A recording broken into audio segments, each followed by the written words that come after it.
자신이 책을 왜 읽기가 어려운지 모르시는 분들을 위해서 이 영상을 준비했습니다.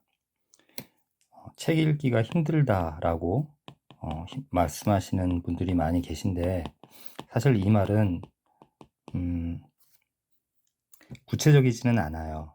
그러니까 책 읽기가 힘든 이유가 여러 가지가 있습니다. 글을 읽기가 어려운 것은 사실 굉장히 여러 가지이기 때문에 그냥 "이것 때문입니다."라고 말하거나 "이것만 하면 괜찮아집니다."라는 말은 그냥 걸러 주시면 좋겠어요. 사실 대부분의 유튜브에 나와 있는 "무엇만 하면 됩니다. 이것만 기억하면 됩니다."라는 말만 안 들으시면 돼요. 자, 그건 이제 다 별개 얘기고요. 책 읽기가 힘들다라는 건 물론 다른 이유도 있을 수 있지만, 글 읽기라는 데 초점을 맞추면 이해하기가 어렵다라는 말입니다.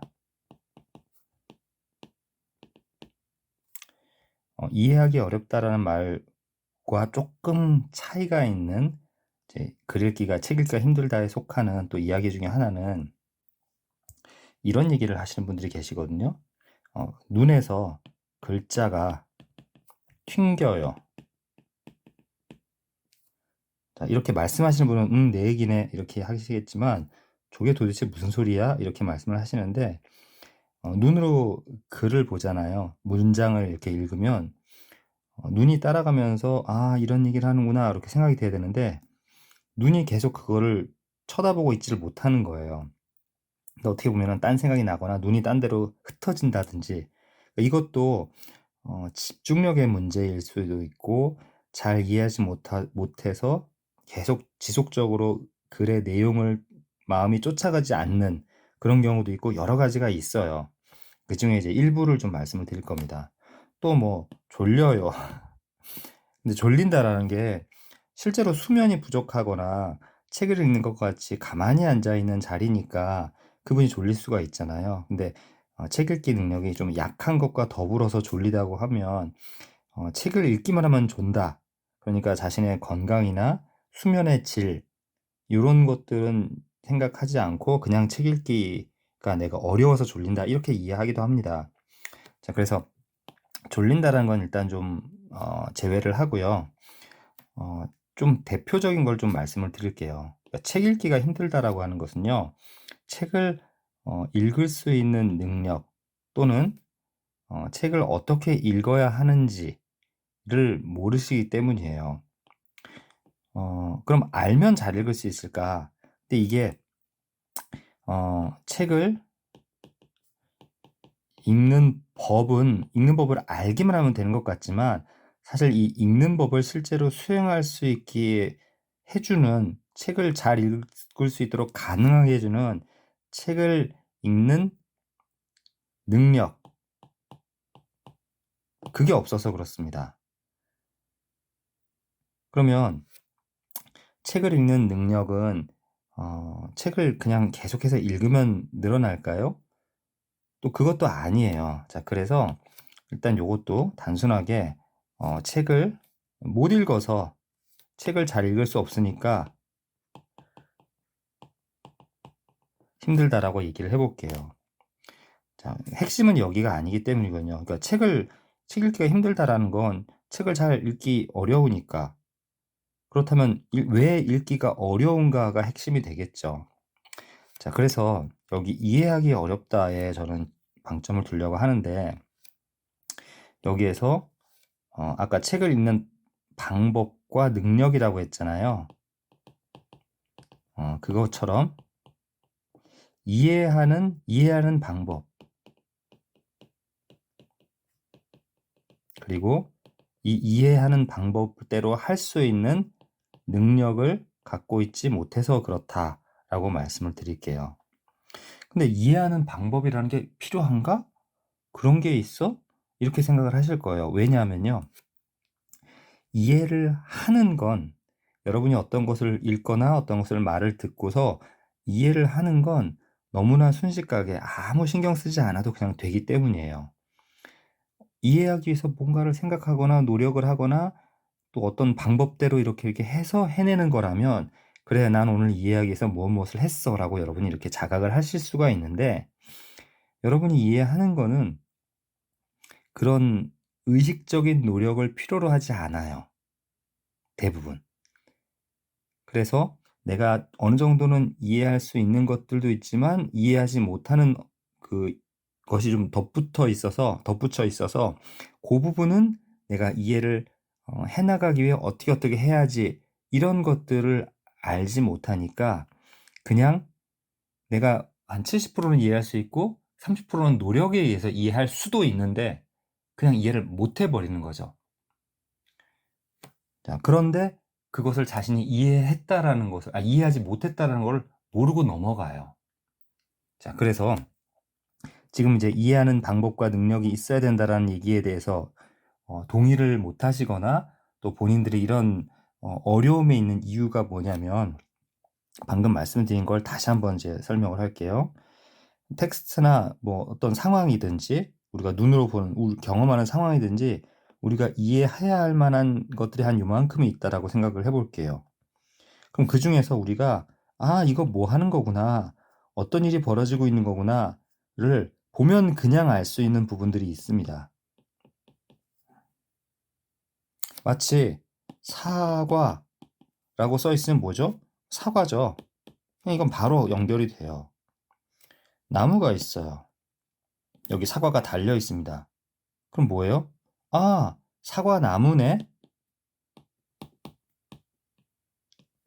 자, 아까는 사과라고 써 있는 글이었고 이건 이제 나무를 실제로 눈으로 보는 거죠.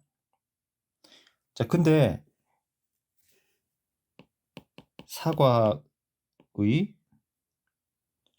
사과의가 아니라 지금 요즘 이제 기온이 올라가잖아요.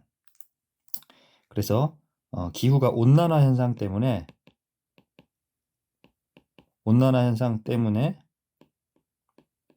사과를 재배하기 어려워졌다. 이러면 어떻습니까? 그러면 이걸 여러분은 이게 무슨 말인지 그 의미를 다 아시나요? 그 내용을? 우리가 어느 정도를 이해했을 때 이 말은 나 이거 이해했어 이렇게 생각이 되냐면 온난화가 뭔지를 알아요. 온도가 올라간다는 거죠. 기온이. 그래서 그러면 우리가 사과가 적정한 온도 이상으로 올라가면 재배하기가 힘들다라는 것을 알고 있지는 않았을 가능성이 좀 있습니다. 근데 어떤 농산물이라고 하는 게 이건 이제 별개의 지식이죠. 농산물의 적정 재배하기의 온도, 즉 농산물마다 적정한 온도가 있는데 온난화가 되니까 사과가 재배하기가 어려웠겠지. 이런 생각을 가져오면서 나는 이해했어 라고 생각을 하는 거예요. 그러면 방금 정확하게 아는 온난화라는 개념은 알아요.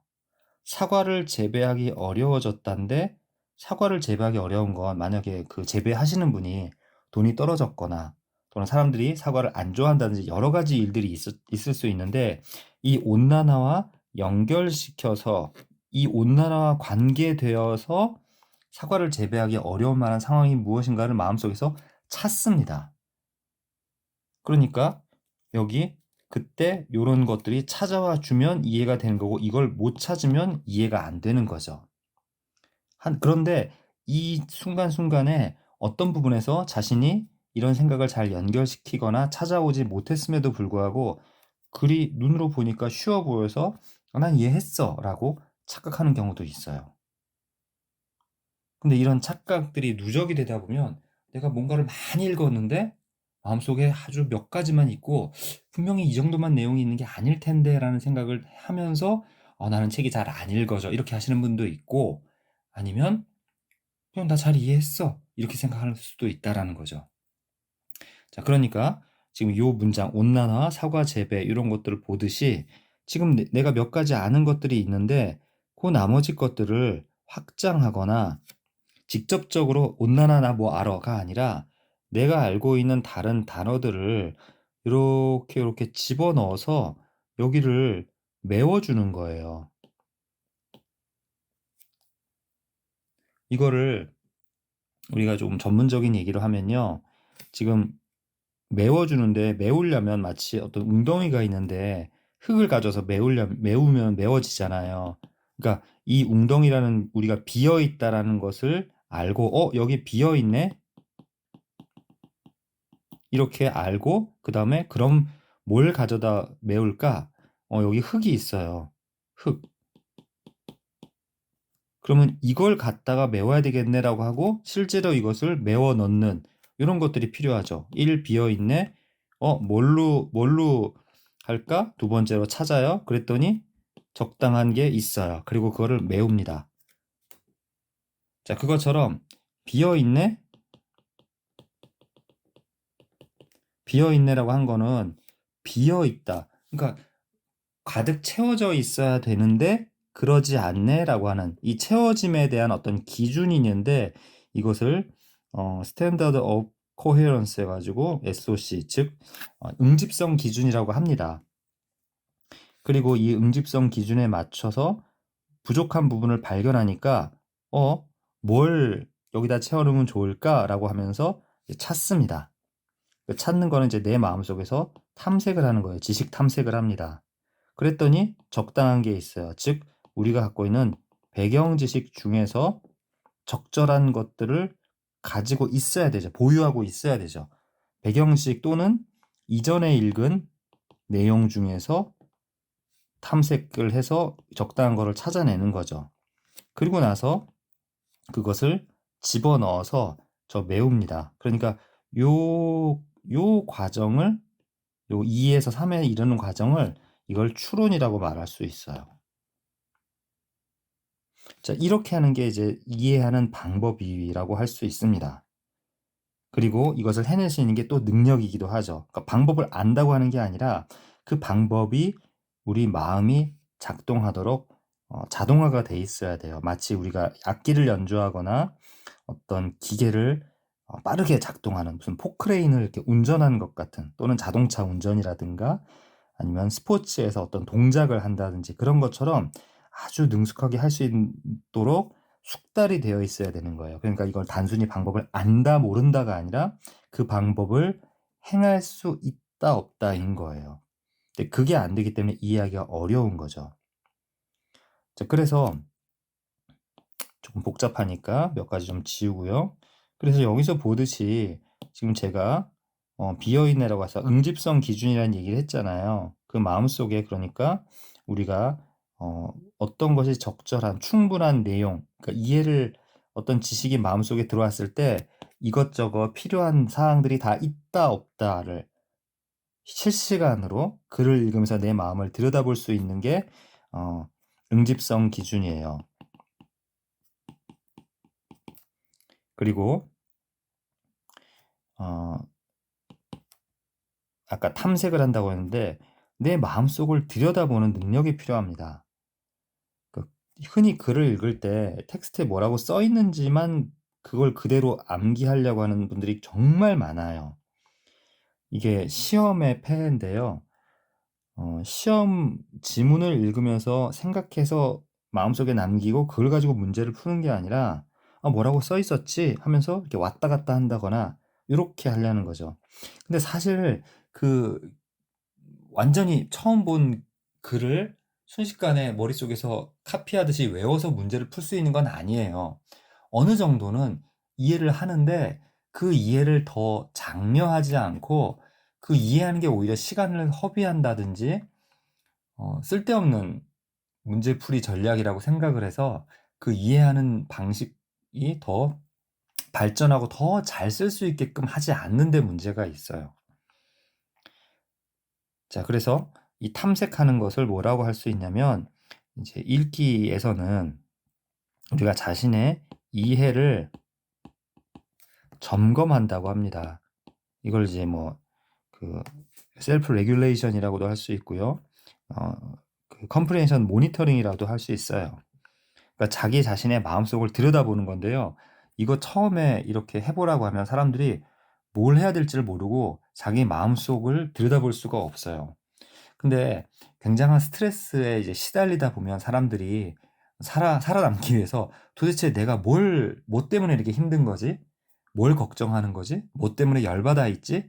이런 것들을 곰곰이 생각하게 됩니다. 그러다 보니까 아, 내가 뭘 잘못 생각하고 있었구나 라든지 이런 것들이 이제 개발이 돼요. 즉, 내 감정을 객관화시킨다거나 내 감정을 내가 관찰하는 능력이 생겨요. 그것처럼 글을 읽으면서 내가 어떻게 이해하고 있는지, 내가 지금 무슨 생각을 하고 있는지, 그게 응집성 기준에 적절한지 아닌지, 이런 것들을 마음속에 만들어낼 수가 있습니다. 그런 끊임없이 그런 것들을 나도 모르게 탐색하고 적절한지를 판단하는 것들이 굉장히 신속하게 이루어질 수 있도록 하는 게 필요해요. 그게 안 되고 있는 거죠. 자, 또 한 가지는 뭐냐면요. 방금 배경 지식 또는 이전 내용 얘기했잖아요. 그러니까 일단은 지식이 있어야 돼요. 과거에 그 지식을 필요로 하지 않는 필요 없이 읽으면서 뭐든지 이해하고 배울 수 있는 능력이 진정한 독해력이다. 이렇게 지금도 얘기하는 사람들이 있는데요. 이거는 잘못된 것입니다. 완전히 잘못된 지식이에요. 글 읽기에 나름 저도 연구를 했고 제가 그냥 뭐 이렇게 얘기를 하는 사람이 아니고요.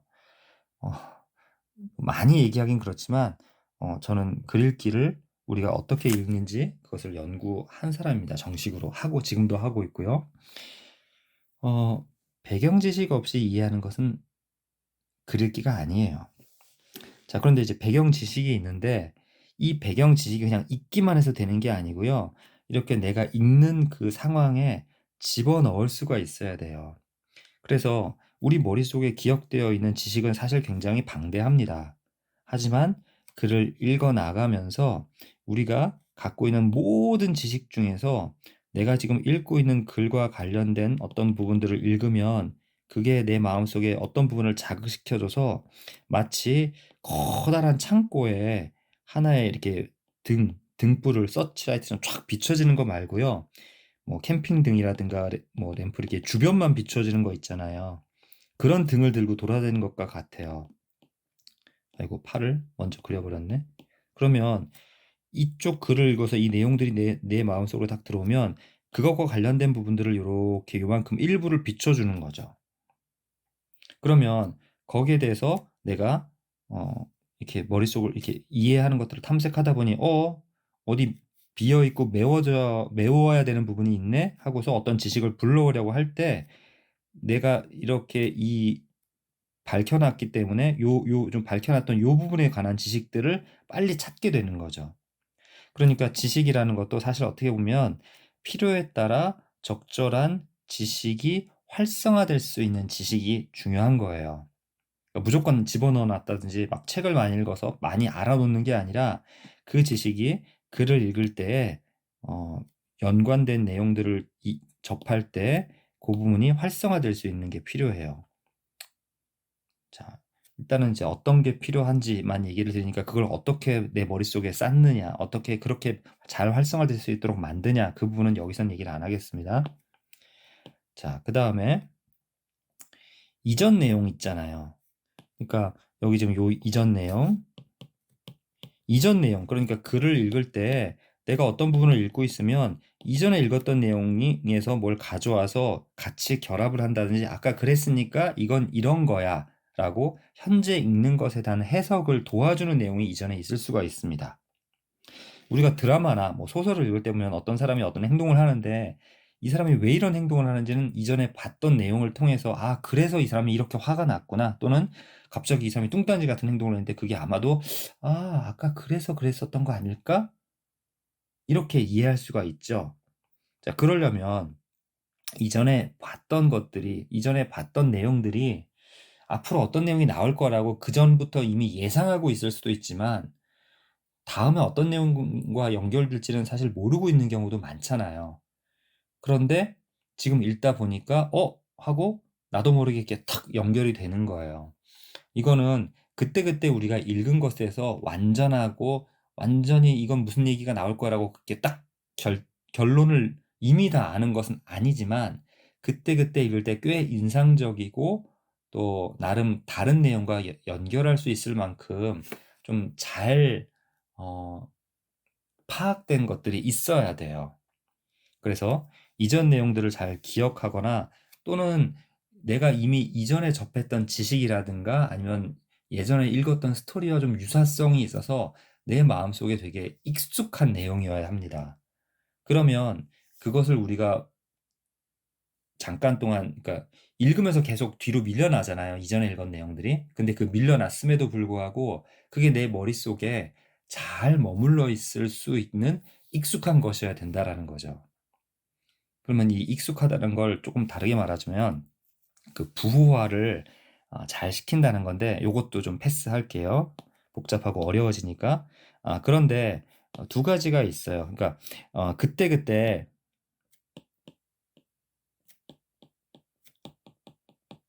그때그때 잘 읽어야 되는 부분도 있고요. 또 한 가지는요. 이렇게 잘 읽어서 그때그때 읽었던 내용들을 잘 보관할 수 있어야 됩니다. 이 보관은 말하자면 메모리예요. 근데 기억력이 그냥 무조건 좋은 게 아니고요. 내 마음속에 이런 것들을 남겨놓을 수 있는 그 공간이 좀 있어야 돼요. 이거는 그냥 단순히 뭐 한참 동안 보관해 놓는 그 큰 창고 같은 게 아니고요. 작은 냉장고 같은 거예요. 탁상 위에. 그러면 어때요? 당장 먹으려고 하는 손에 이렇게 금방금방 꺼내 먹기에 당장 먹어야 할 그 음료수라든가 이런 거를 여기다가 올려놓겠죠. 근데 얘는 어때요? 작아요. 그러니까 어, 넣었다가 다시 꺼내고 또는 한참 보관할 거는 저 안에 창고에다 두지만 그때그때 막 쓸 것만 이제 넣어두는 거죠. 이제 그것처럼 이제 작업 기억이라고 그래서 우리가 지금 현재 뭘 하려고 하는 그것들을 잠시 작업을 위해서 보관할 수 있는 어떤 좀 한정된 용량이 있는 메모리입니다. 근데 그때그때 잘 읽어서 잘 정리가 되면요. 그 작은 공간에 더 작은 공간을 이렇게 차지하는데, 잘 못 읽어서 좀 뭐랄까 정리가 좀 덜 된 상태라서 이렇게 압축이 덜 돼서 덩치가 크면요. 요 공간을 또 많이 차지해요. 그러니까 만약에 제가 아까 한정된 작은 공간이라고 했지만 이게 좀 큰 사람은 많이 보관할 수도 있겠죠. 근데 정리를 또 잘해. 그럼 이 사람은 굉장히 압축된 내용을 정말 많이 할 수가 있겠죠. 반대로 이게 작아. 근데 정리도 잘 못해. 그러면 한두 가지 내용 나와버리면 꽉 차요. 그러면 새로운 내용이 계속 나올 때 이전에 읽은 내용은 계속 잊어버리는 거죠. 자, 그러니까 메모리의 용량, 그리고 내용을 잘 그때그때 정리할 수 있느냐는 건데, 이 그때그때 잘 이해할 수 있는 게 말하자면 이 전체적으로 1번에서 4번까지를 잘 할 수 있는 사람인 거예요. 그러니까 이게 이제 부분이기도 하고 전체이기도 합니다. 자, 그래서 넘기고요. 아이고. 네. 그래서 여기는 이제 작업 기억과 그다음에 그때그때 잘 읽기. 자, 그다음에 네 번째 추론입니다. 추론. 그러니까 추론도 아까 얘기한 것처럼 배경 지식이 없이는 추론이 안 돼요. 그리고 그 배경 지식을 가지고서 어, 추론을 하는 건데, 어떤 곳이 비어 있으면 이거 뭐지? 하고 그거를 이제 만들어내는 거죠. 예를 들어서 누군가가 우산을 쓰고 가요. 굉장히 단순하고 쉬운 추론을 얘기해 볼게요. 우산을 쓰고 갑니다. 그러면 지금 비가 온다 고 생각하겠죠. 창문을 내다봤더니 비가 와요. 근데 어떤 사람은 좀 확실하게 하고 싶은 사람이 있어서 우산을 쓰고 가지만 자기 경험에 우산 쓰고 가는데 비가 그쳤는데 비가 그친 걸 모르고 계속 우산 쓰고 가는 경우가 있잖아요. 그러니까 이 사람은 우산만 보고서 판단하지 않고 우산을 쓰네? 그럼 비가 올 가능성이 크겠다라는 1차적인 추론을 하지만 좀 더 정교하게, 세밀하게, 확실하게 알기 위해서 도로 이렇게 길을 봅니다. 그러면 이제 물이 고여 있는 데가 있죠. 그럼 거기에 점점점점점점 이렇게 그러니까 비가 떨어지면서 비 떨어지는 모양이 보이잖아요. 이건 이제 직접적으로 알 수가 있는 거죠. 이걸 통해서 이제 확정을 짓는 그런 사람도 있어요.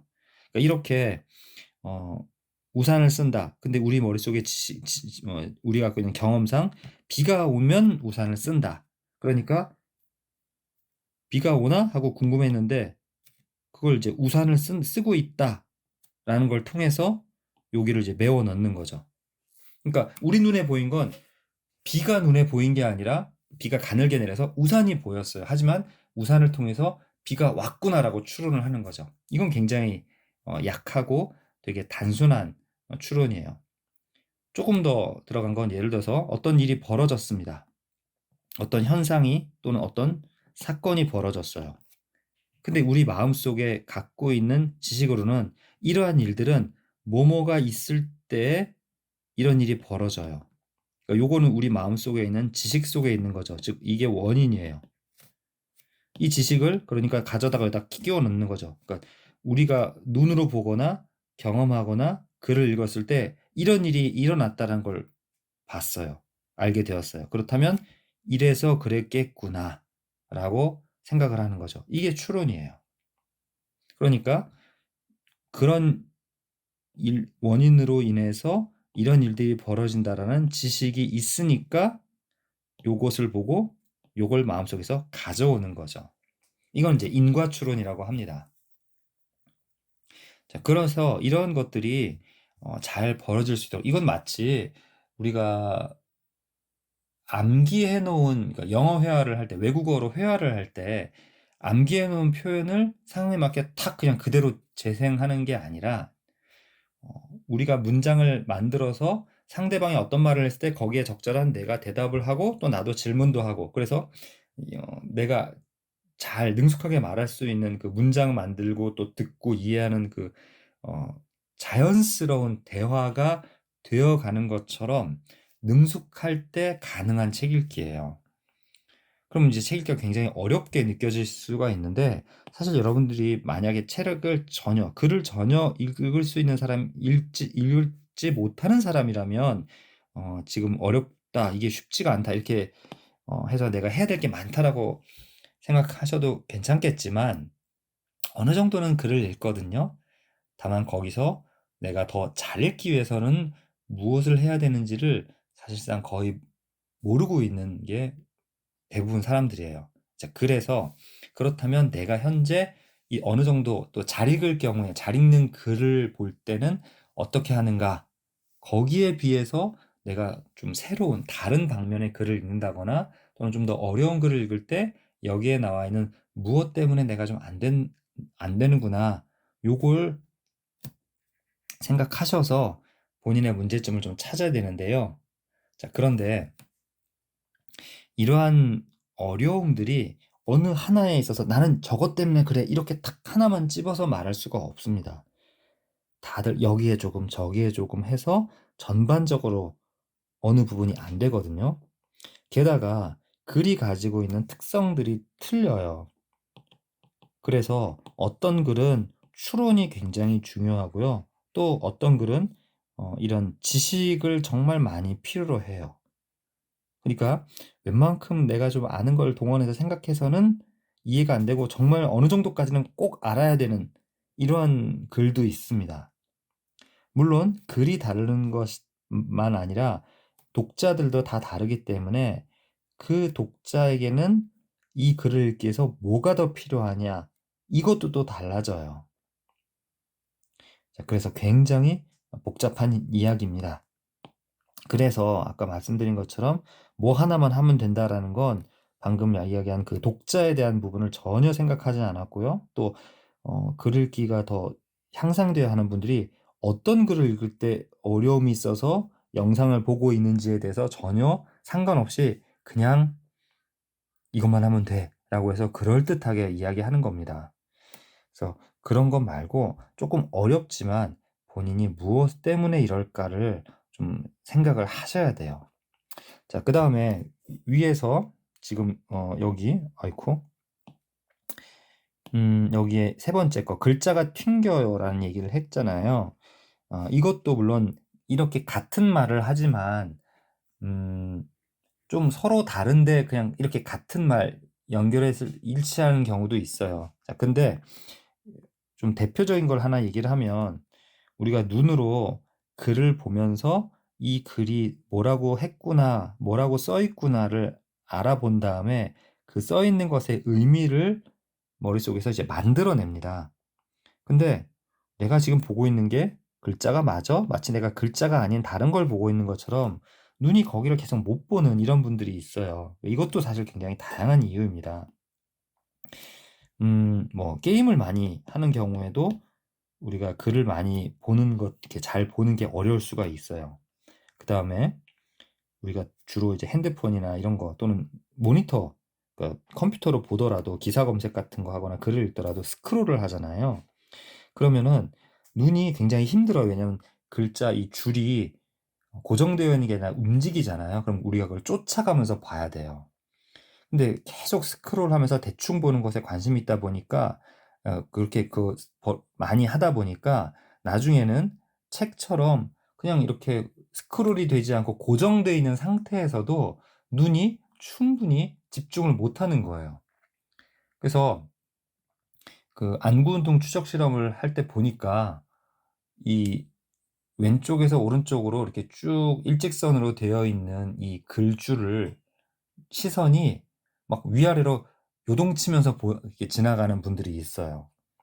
그래서 어떤 사람한테 제가 그 글 줄의 맨 위와 맨 아래 사이를 보라고, 그러니까 자기가 그렇다라는 걸 이제 인식하고 그걸 보면서 보려니까 되게 힘들고 눈이 아프고 스트레스를 받았는데 그걸로 한 하루 이틀 하다 보니까 이제는 자기 눈이 제대로 그걸 보고 있는, 그러니까 마치 양궁을 하는데 딴 데를 보고 활을 쏘는 사람 같았던 거예요. 근데 이제 제대로 보니까 이제 조준은 정확하게 하는 거죠. 물론 이제 그걸 쏘기 위해서는 또 많이 숙달돼야 되는 게 있지만 1차적인 문제는 좀 교정이 되었었습니다. 자, 그래서 게임, 그 다음에 스크롤 하면서 읽기, 그 다음에 컴퓨터 화면상, 즉 디지털 읽기라고 하는데요. 이 디지털 화면들을 보면요, 딱 텍스트만 있지가 않아요. 글이 있고 옆에 뭐 배너가 있고 뭐가 있고 막 뭐 번쩍거리고, 거기다가 우리도 이거를 딱 진득하게 펼친 게 아니라 페이지를 돌리면서라든가 뭐 이렇게 하다가 봐놓으니까 여기에 별로 집중을 안 하는 거예요. 그래서 이런 거를 보는 순간 이 마음속에 이럴 때는, 이렇게 읽을 때는 여기에다 그다지 집중하지 않아라는 게 습관화돼 있다 보니까 내가 더 집중할 수도 있음에도 불구하고 집중을 안 하는 거예요. 이제 그런 경우도 있습니다. 자, 그런 등등 때문에 글자가 튕긴다는 분들이 있고, 그 다음에 그 외에 실제로 우리가 뭐라고 써 있는 이것들, 이 지금 글자 지금 제가 되게 써놨는데 되게 글씨를 못 썼잖아요. 그러니까 되게 난해한 암호라고 할 수 있습니다. 이런 어떤 기호들이죠.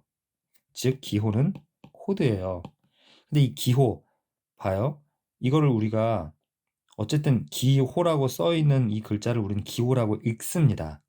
제가 기호라고 읽었지만 어떻게 보면 기역과 모음 이, 그 다음에 히읗과 모음 오 이렇게 쓴 거죠. 하지만 우리는 이거를 소리로 기호라고 합니다. 방금 각각의 자음과 모음의 이름을 얘기한 게 아니라 이걸 기호라고 읽었잖아요. 그러니까 이 음으로 바꾼 거예요. 즉 코드를 음으로 바꿔준다 해서 이거를 디코딩이라고 합니다. 해부호화라고 하거든요. 이 디코딩 과정이 말하자면 읽기의 아주 초기 과정이에요. 읽고 이해하기 위한. 근데 이 디코딩 능력이 좋지 않은 분들이 꽤 있습니다. 이게 많이 안 좋아서 글자를 아예 거의 못 읽는 사람들 같은 경우는 학습 장애에서 우리가 과거에 이제 정말 난독증이라고 했는 단어를 볼 수가 없는 이 해부호화에 문제가 있는 학습 장애라고 봐요.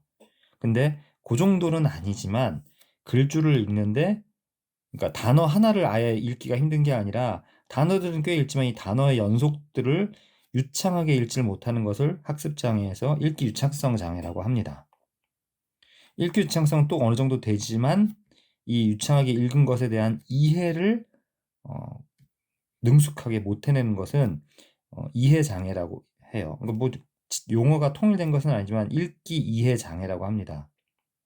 그러니까 세 가지 정도로 나눌 수가 있는 거죠. 글을 잘 읽지 못하는 것에. 근데 지금 글자가 튕겨요라고 한다면 난독증 또는 읽기 유창성 장애 쪽에 해당할 수가 있어요. 또 장애라고는 아니지만 이런 디코딩이 완벽하지는 않아서 요게 좀 어려운 글을 읽을 때 약간의 그 방해가 되는 그런 사람들이 있습니다. 네, 약간의 방해지만 어쨌든 그게 읽기에 초점을 맞추거나 읽기에 내 머릿속의 자원을 충분히 투입하지 못하게끔 만드는 좀 성가신 그런 영향을 끼치기도 합니다.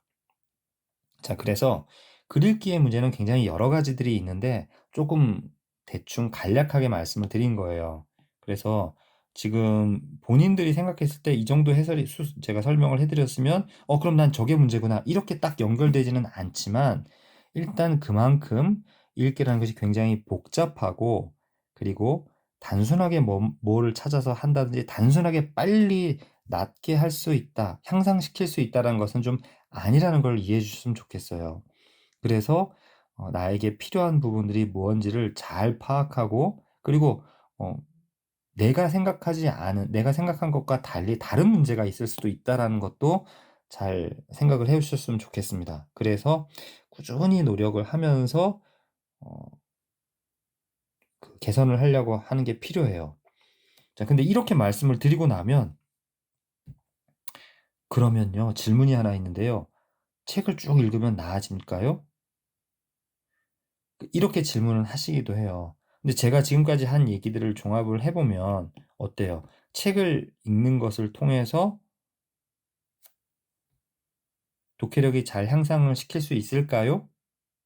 여기에 대한 그 도움이 안 되는 거예요. 그러니까 책을 많이 읽어보시고 지금 책을 읽는 것뿐만 아니라 어떤 지식들을 습득하고 배우는 경험들이 많아서 자신이 갖고 있는 지식이라든지 이런 것들을 확장시키는 경험들이 많은 분들은 이런 얘기를 읽어보면서 다른 이제 글을 능숙하게 읽지 못하는 분들이 향상시키기 위해서는 여러 가지들을 해야 되고 이러이러하겠구나라고 이해를 하시는데 그러지 못한 분들은 이 지금 제가 한 내용이 어떻게 자신의 문제와 연결되는지를 연결을 잘 못 지어요.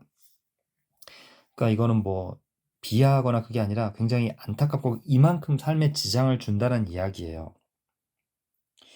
그래서 어 이제 만약에 이것처럼 또는 어떻게 하면 더 잘 이해할 수 있어요? 뭐 이런 말씀이면 사실 그것을 생각할 수 있는 내용을 제가 꽤 말씀을 드린 거거든요. 그래서 우리가 뭔가를 이제 이해하기 위한 문제를 해결에 대한 접근법 같은 게 있다면 방금 이제 책을 읽을 때 그럼 어떤 책을 읽으실 건데요? 그리고 또는 물어보시는 그 당신은 어떤 분인데요? 어떤 문제가 있는데요? 이런 거 말씀 안 하셨잖아요. 이런 문제가 생깁니다. 그러니까 어떤 책을 읽을지 모르는데 그냥 독서는 도움이 됩니다. 이렇게 말씀드리지 않고요. 그리고 어떤 사람이고 어떤 문제를 갖고 있길래 그리고 여러분이 어떻게 책을 읽으실 건데 그 독서가 여러분이 어떤 문제를 갖고 있는 그 여러분을 도와줄지 제가 감히 말씀드릴 수가 없어요. 자, 그렇기 때문에 그런 부분들은 이 영상을 통해서라기보다 이 영상을 통해서 약간 여러분이 감을 잡을 수 있게 도움이 됐다면 그것도 좋겠지만 더 확실하게 아셔야 된다면 영상을 통해서 그냥 본인이 스스로 판단하는 것이 아니라 좀 더 적극적으로 도움을 구하시는 게 필요할 거예요. 자, 그래서 지금 일단 영상으로나마 어느 정도 여러분에게 지식을 드리고 또 여러분이 더 잘 읽어야 하는 그 출발점, 그러니까 더 잘 읽기 위한 노력의 출발점이 어, 어느 쪽으로 가야 될지를 도움을 드리고자 이 영상을 이렇게 준비를 했습니다.